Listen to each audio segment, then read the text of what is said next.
My name is Monica Gleberman, and you're listening to Silence on Set podcast.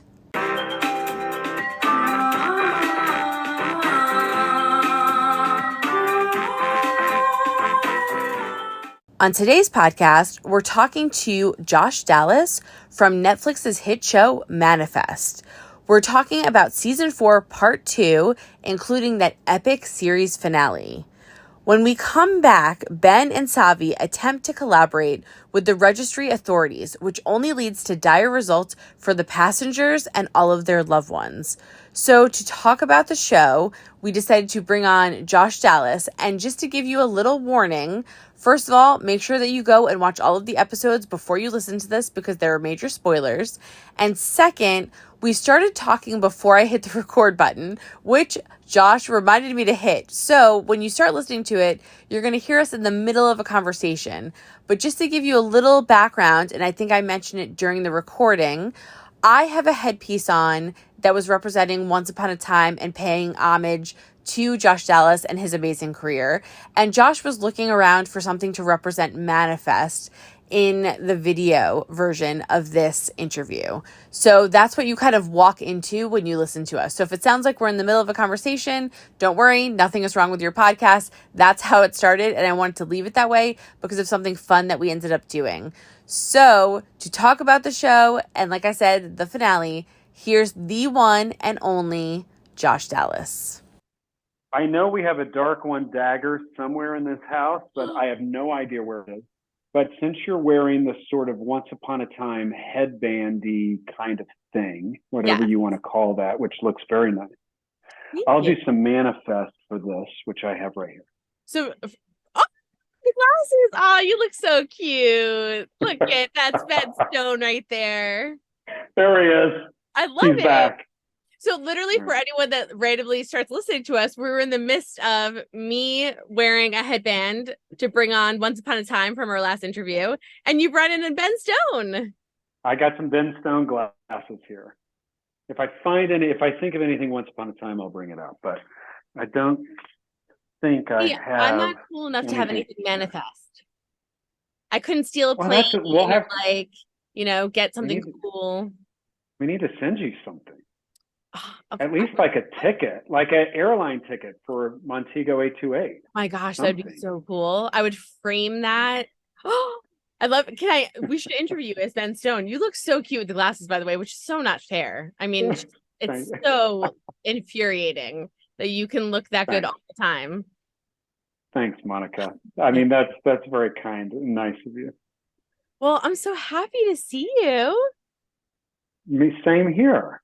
What's been happening? Oh, a little thing called I watched the whole show.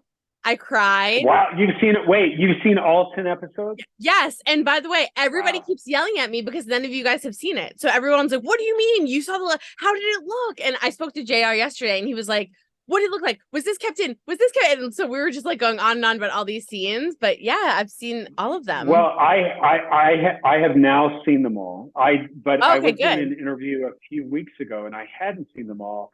And I was talking about a very pivotal sort of secret scene, like a tag scene that happens at the very end on the finale. And I started talking about this scene and they were like, we don't know what you're talking about. And it never made it. But there is somewhere out there a secret scene that was going to be like post-credits. Oh my God. Well, we got to talk about a Marvel movie. Yeah, we'll have to talk about that when we get there. I mean, I don't know. Listen, I'm not at liberty to tell you what that scene was, but you were in it. If there ever was a Manifest sequel, I was not in it. You were not in it? I was not in it. Okay. I was not in it, but it did include some very key characters to our story.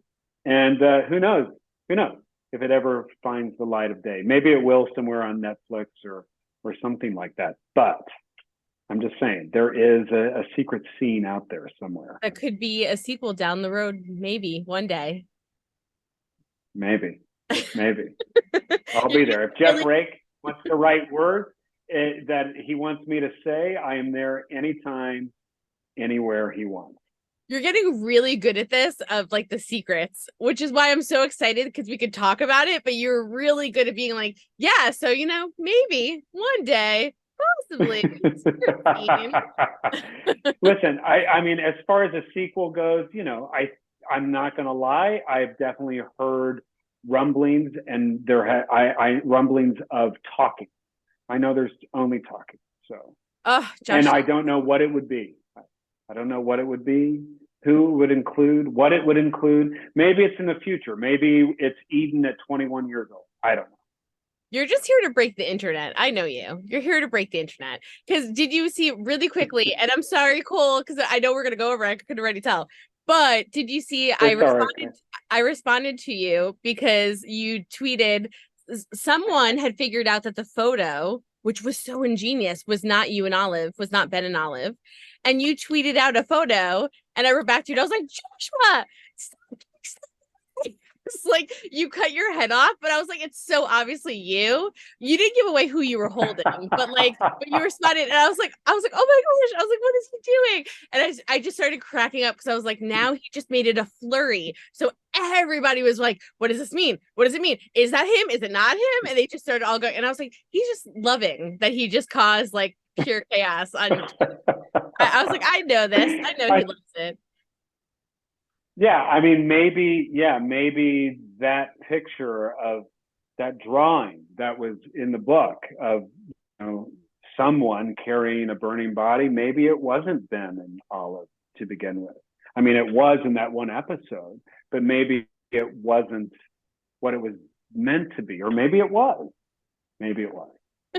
We'll have to see. Well, you caused a but flip. you know. I know. Yeah, so we could talk about it because this is coming out after the show, so we could talk about it. Well, yeah, I guess that was sort of a pre sort of cursor to Ben and Angelina, and that story. I was thinking about it not long ago. About those two characters and how important the character of Angelina was for Ben and for his sort of evolution, and thinking about heroes and villains and how they are the same. Mm-hmm. Heroes and villains are the same. They come from the exact same place, and it's usually a place of pain, and it's only about what they do with that pain. Villains will take that pain and say, I want to make sure that everyone else feels exactly what I felt. And a hero will take that pain and goes, I want to try to make sure that nobody else feels what I felt. And it's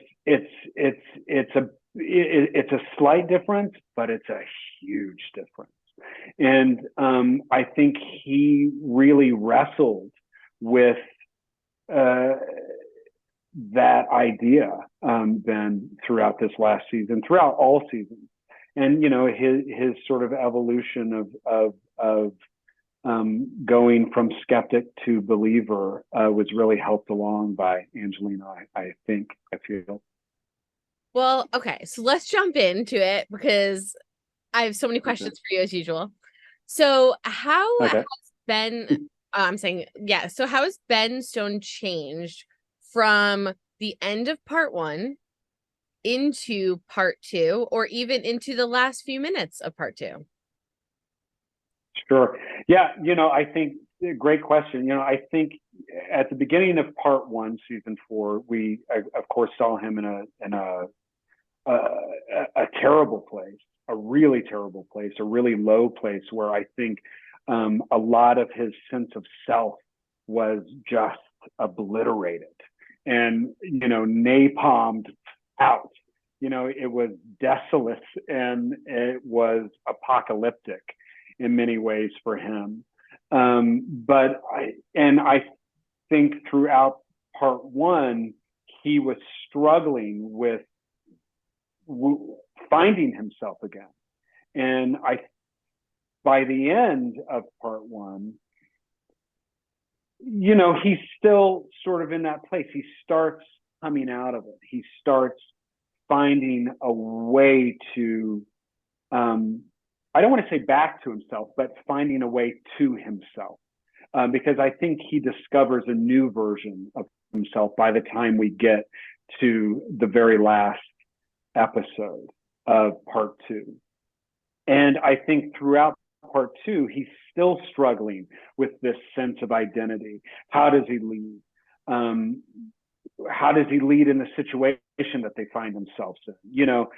Because, as a result of Angelina's actions at the end of part 1, part 2 opens up with the passengers and their callings under even more scrutiny and even more intense observation, as you see from the detention center from the 828 registry. The passengers find themselves in a situation of isolation and extreme surveillance, and the callings are no longer theirs to investigate amongst themselves.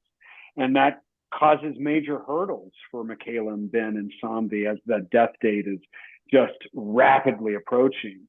And I think he struggles with this idea of it's all connected a lot. And is he doing it just to save his own family, to save his own ass, to save just the people he loves, or is he doing it for the greater good? And I think he struggles with that idea a lot.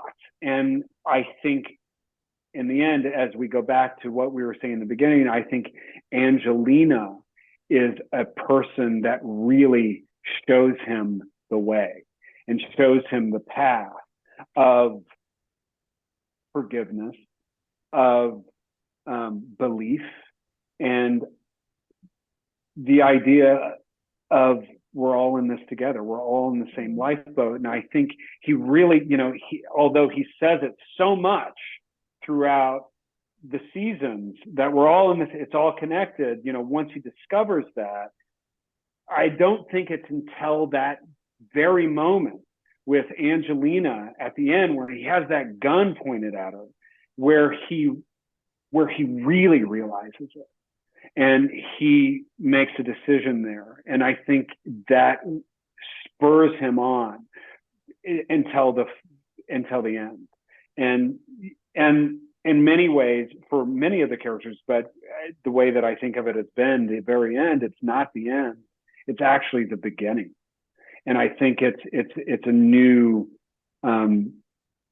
beginning. It's the start of a whole new story for him and for all those characters, because they get that thing that we all wish we could have sometimes, and that's a second chance. But a second chance with the knowledge of everything that came before in all 4 seasons.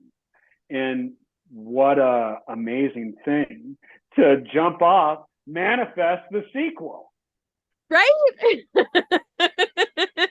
That was a great segue. You've been doing this a while, haven't you? You've been doing interviews for quite a bit. No, but I agree with you. You're so right. And I'm gonna try not to make you cry, because apparently I've been making everyone. So I'm 2 for 2 so far. Okay. I had Daryl crying and Daryl was so funny. He was going, no, stop. And I was like, okay, I'll stop. And then JR he was like, I didn't cry, I'm fine. But then he was sniffling during, and I was like, dude, get a tissue, it's fine. It's okay. So I have messages for you, first of all, really quickly. So Daryl spoke so highly of you and said how amazing you were and how you were such a great leader and you were so fantastic to work with. And he told me some fun stories, and he was like, Josh would always be up to something, and he'd be pushing us on a cart and we'd be all running around, and he was always laughing and always amazing. So he got a little emotional about the 2 of you and the relationship between the 2 of you, and that you're his brother. Stop already. Stop it. Stop it. I told you I make everyone cry. And then JR was talking about how much he loves you and that he's just going to miss you so much. And he also told me to pass along that you have to play golf and that he's not as good as you think he is. So he said to please play golf with him. Look at him. I know all of you guys, you follow him on social media. Look at that guy. I wouldn't even walk next to a hill. I wouldn't even walk on a hill next to him. It would just not be good. No. Yeah, but I am going to play golf with him, absolutely, and I can't wait to see him. And Daryl, I mean, Daryl is I love them both dearly, dearly, dearly, and I'm gonna, I miss them all the time. The end of this series, that last episode it was so emotional for so many reasons. It was all going off on so many different levels. And, look, I'm an emotional. Don't ever let them tell you that boys don't cry, because I cry clearly all the time. And you've seen Ben Stone even very emotional. And, but that last episode was so emotional because we were saying goodbye to these characters. We were saying goodbye to the story, but we were also saying goodbye to this family that we've created over these past 5 years. And and they filmed it, and I'm sure it's going to come out somehow, but I'm kind of hoping, I wish I could see it beforehand, because we did a table read of the final episode that Netflix filmed. And I was ridiculous. I was crying throughout the entire thing. I couldn't get a handle on it. I couldn't control myself, because not only was I reacting to what was going on in the script, because it was the first time that I was seeing what the end was going to be. It was the last time we were going to do that. And it was the last time we were going to film those scenes. And it was the last time those two characters were going to speak together. It was the last time we were going to, and yeah, it was really emotional. And I love that whole group. We had this scene, Daryl and I had this scene, I can't even remember what episode it was now, in part 2, you'll know, where basically they're splitting up in the detention center. And yeah, he talked about this. Doesn't know. So funny. Yes. Mm-hmm. The fence. And it's something. With you guys at the fence. Yeah. Mm-hmm. Right. And we were separated. And he didn't know whether he was going to see his kids ever again. He didn't know if he was going to see Vance ever again. He didn't know quite what was happening, except he pretty much thought that was it. And there were so many things at play there. And just to look in Daryl's face, he's such a brilliant actor, but he's such a brilliant guy. And just to look in his eyes and to say those great words that our writers wrote, and to have that situation come to that moment, it was a scene I'll remember shooting my whole life. And I'm just so glad that I got to do it with Daryl. And it was the sort of apex of Vance and Ben's relationship all the way through. It was the subtext of, Ben and all of his family and his kids, and Athena or Grace and Saanvi and his sister, and all of those things wrapped into one. And it was a very satisfying scene to shoot as an actor. And I love Daryl so much, and I'm going to see him tomorrow, and I can't wait. I know everyone's so excited about it. Daryl brought up that scene as well and said how much that he felt like he was like, I don't know if I could get through it. I couldn't look at him. That's what he was saying. Like, he couldn't look at you. Cause he was like, when I looked at him, he's like, I'd start crying. Like, he's like, I just couldn't look at him. And he was like, we got through it. But I mean, so I want to talk about, so obviously this season, there's a lot that goes on. I'm just going to pick up on a few things so that we could talk about like the last 2 episodes, because I think that's like the major moments of the show overall in terms of ending, and how do you end a show where it's not lost. And it was funny, Daryl, I was like, Daryl, how old are you? Because he went Game of Thrones, and I was like, or like, something a little like more recent, like we could pick another show. But he was like, I wanted to just make sure it ended really well. And I was like, it hit everything. But I will say this, Jeff is mean, because so many fans are going to be so upset with how some relationships look as we head into, as the episodes go on. So I got to bring up, I mean, Saanvi and Ben Stone get a little alone time. Yep. And the fans are going to freak out, but then they're not together in the end, which, and we'll get to that part. But are you worried that people are going to see that and be like, oh my God, yes, they're going to be together, and then you guys aren't? Or are you happy that they at least get to see them have a little sex? I'm just going to say it. Have a little sex on screen. That they get to see. They get a little love in it. They get a little love in it. I think not everyone's going to be happy. I think some people will be happy. But this is what I have to say about those two. And look, they're cut from the same cloth. They are great friends, and they have a deep, deep love for one another. And, I think Grace for Ben was his true love, is his true love, and his sort of eye of the hurricane. And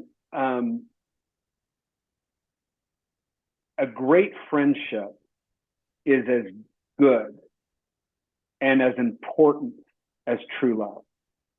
And I think we find Saanvi and Ben, who are so much cut from the same cloth, at a moment in time where they are hungry and in need, and I don't want to say desperate because that's the wrong kind of word, but the feeling is right for a connection that is outside of everything that's going on. But is also something that is safe and a place where the two of them can go and feel better just for a moment, just for even if it is just a moment where they can just feel better and good and safe. And I think that moment for them. And I think that's what they provide for one another. And I think that deep love, that deep friendship, which is just as important and just as valuable as true love,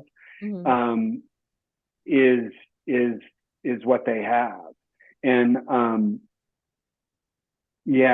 I think it was a beautiful moment. And they have that, that great scene, by the fire pit, in was it the second to last episode? I can't remember, where they sort of lay it out and they sort of understand what it is, and also honor the fact that they are forever deeply connected to one another. Such a good answer. But not everybody's going to be happy.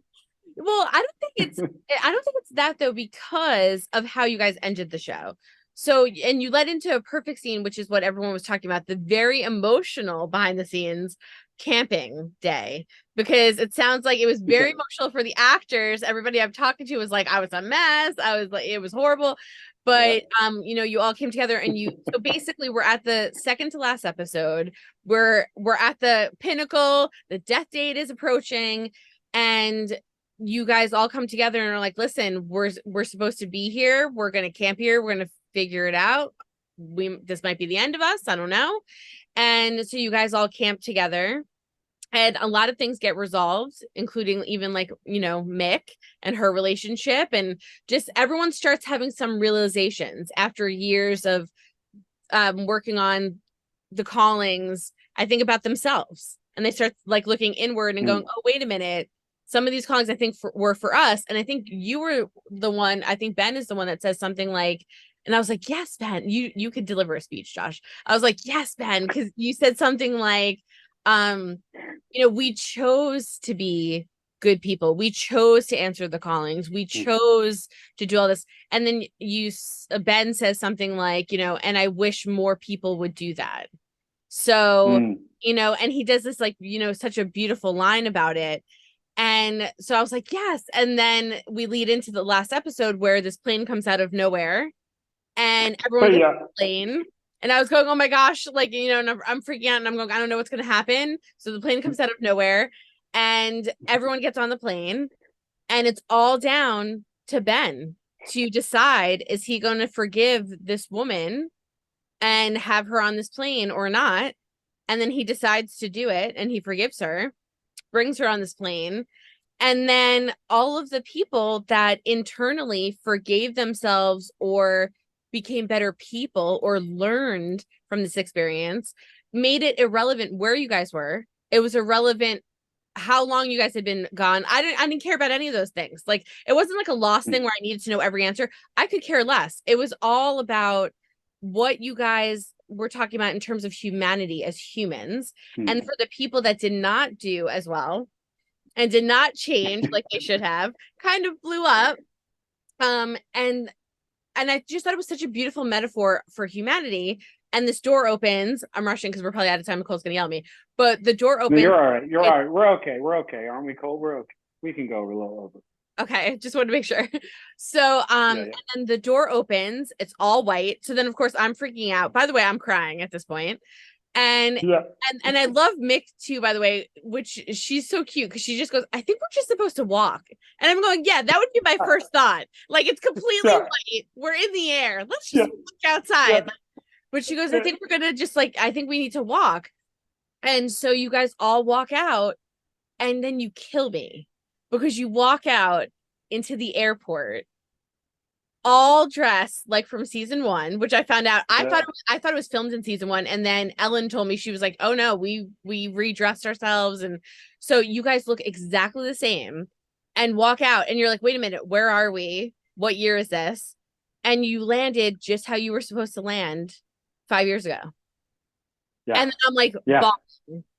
Okay. Yeah. So I'm like completely bawling, and then on top of that, we see Ben take off and run, and who's standing there but Grace and his kids that are young, with Cal not remembering as part of his sacrifice to have a child. Stop it! You're making me go again. Stop I told you.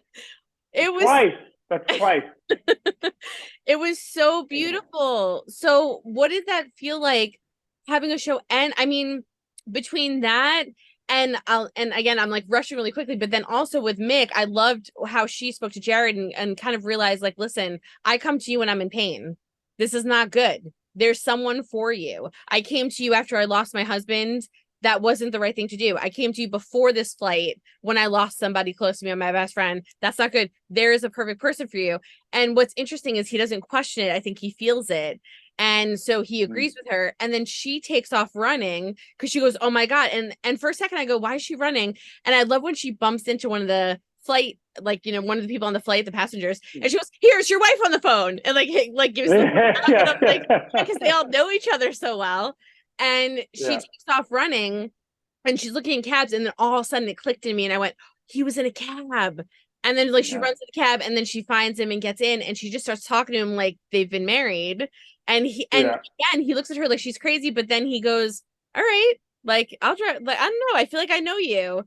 And I just lost it. I lost it. No. The way that you grab Athena's face, Grace, and the kissing, like, of her face, and just the appreciation of seeing her, and the knowledge that you did everything you were going to do, that your kids are running around to be kids.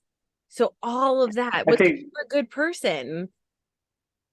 I think that, I mean, first of all, bravo. That's exactly what I got from all of it. And I'm so happy that you got all of that from watching it. And I think it's the perfect ending, but now that you know, I don't think of it as an ending. I think of it as a beginning. And I think, the Jeff Rake and the writers just, I mean, they did such a brilliant job of exactly what you're saying, reflecting humanity back to us through these characters. And that's what the best writing does. And, this idea that we do need to reach out and understand the other. and understand where they're coming from, so we can somehow have a conversation. The passengers are very much othered in our story, and there's a lot of fear based around them, and there's always fear about something you don't know. And I think that's happening a lot in our world, and it happens a lot in our society, and the writers were clearly very hip and sensitive to that idea and really wanted to reflect that in the storytelling and with these characters. And I love that you picked up on the idea that Cal is Cal with no memory of what happened. And it's the greatest gift that I could imagine that character getting, is his childhood, which he never had. He never, ever had it. And now he gets it. And now he gets that life to live without the knowledge of everything, which I think is so beautiful, because he is a kid and he gets to now grow up in a world, and this world that he now finds himself in, and discover it on his own without all of this other stuff. And Ben now gets to go back, and Michaela and all those characters get to go back into the world and have a second chance, but with the knowledge of what has happened. And again, that goes back to the differences between heroes and villains. It's about what you do about what you do and the actions you take with the knowledge that you have. So, my hope is that they live it differently, and they live it and especially Ben, he lives it with a broader view, a more open heart, a more awareness of the other, and that they're all in it together. And hey, we'll see in the sequel if that's true or not. You're so funny. But I have to commend you. I mean, like I said, I cried so hard. And for a show like this to end, it's very difficult to nail it. I think, people are going to, with any show like this, you go, oh, this wasn't right. This wasn't right. The way that it ended and the way that Jeff did it and how everyone kind of did it together, all the storyline was irrelevant because of the overall arching humanity. And that's what made it so beautiful and so perfect. And I was so happy that everything they had been through, and that they remember it because they will take it with them. But for the fact that nobody else does, and then they were given the second chance, was just like one of the most beautiful things. So I was ugly crying. You did such a good job with it. It's so good.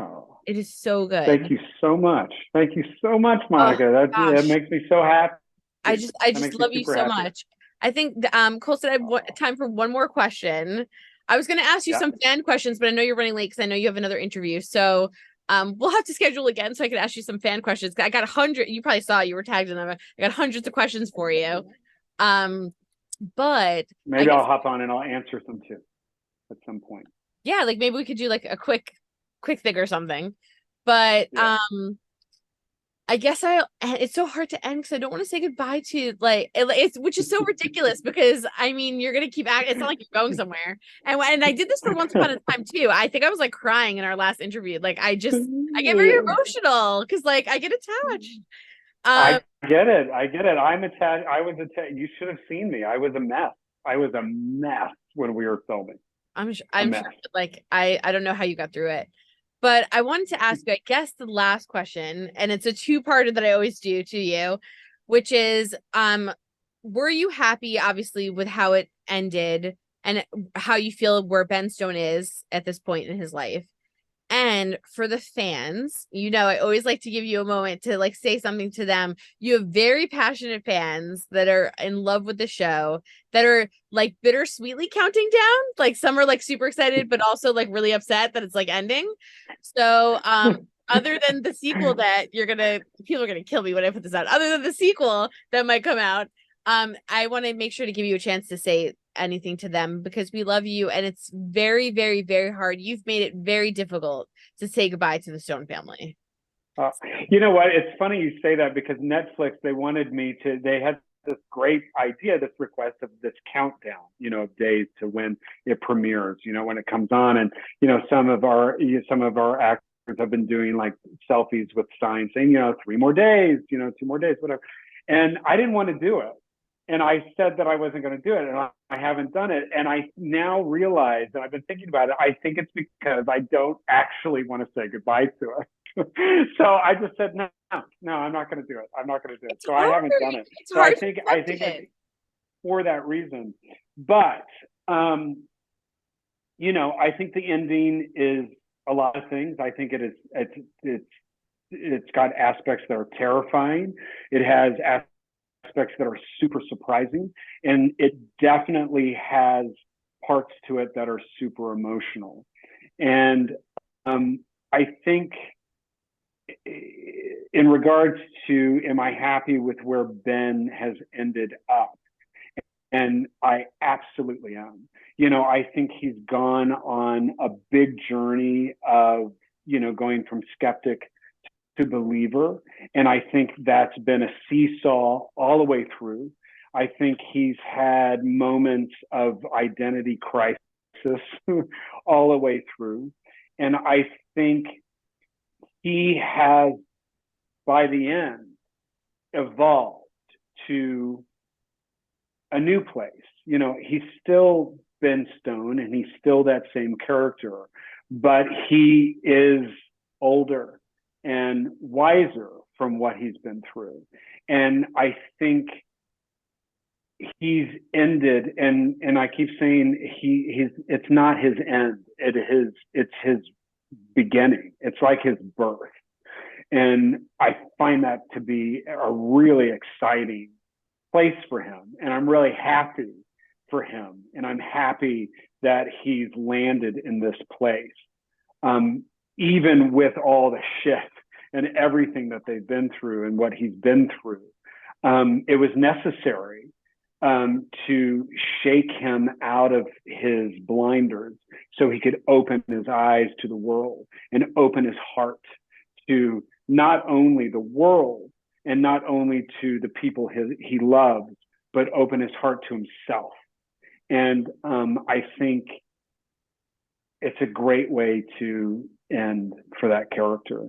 And I think it's a great way, like you said, a great way for all of these characters to end, because ultimately it isn't about answering every little thing along the way, but answering that big question of where is your humanity and where does it live inside you, and how important that is to, I feel like I'm going to cry now, how important that is to take into the world, to be open to everyone. Yeah. And how ironic is it that the fresh start is something that I think we all need, and the humanity that you just brought up and not needing the little details is how we should all be living life. Because who cares about the little details, Yeah, exactly. And that's what's so amazing. And speaking of little details, they're not little details, they're big details, huge details. That's our fans, the manifestors. They are the detail that makes all of this worth it, because we make it for them. I've said that before. I've said it many times. And the fact that this group of people, these manifestors, have been with us since the beginning and took these characters and this story into their hearts in such an amazing, passionate, intelligent way is mind-blowing to me.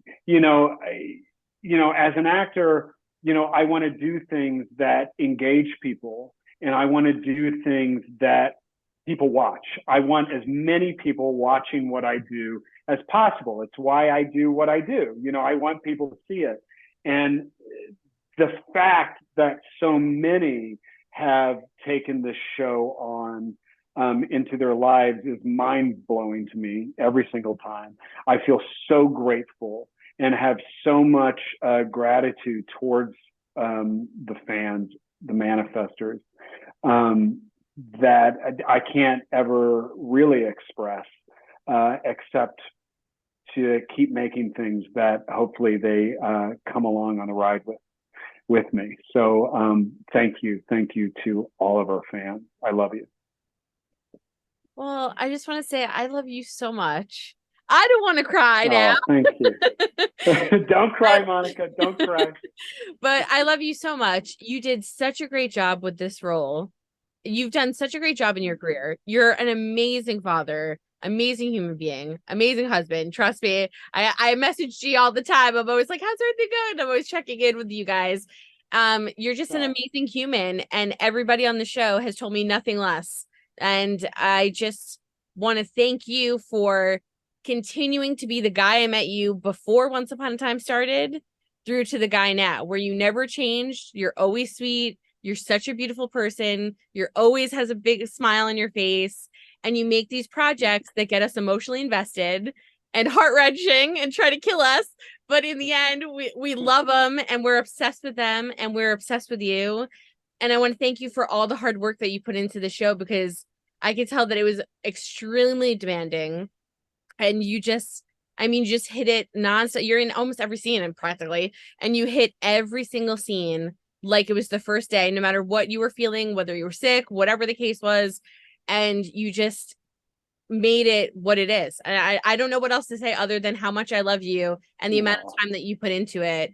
And I'm going to miss seeing Ben Stone every day. And I just want to thank you. And off to your next huge hit. We'll be talking for another 10 years on your next thing. Well, fingers crossed. And thank you so much. I'm so grateful for your words and what you just said, and humbled by them. And thank you very much for coming along and hanging out with me all these years. Well, thank you so much. And I love that we did this with Ben Stone glasses and my... I know.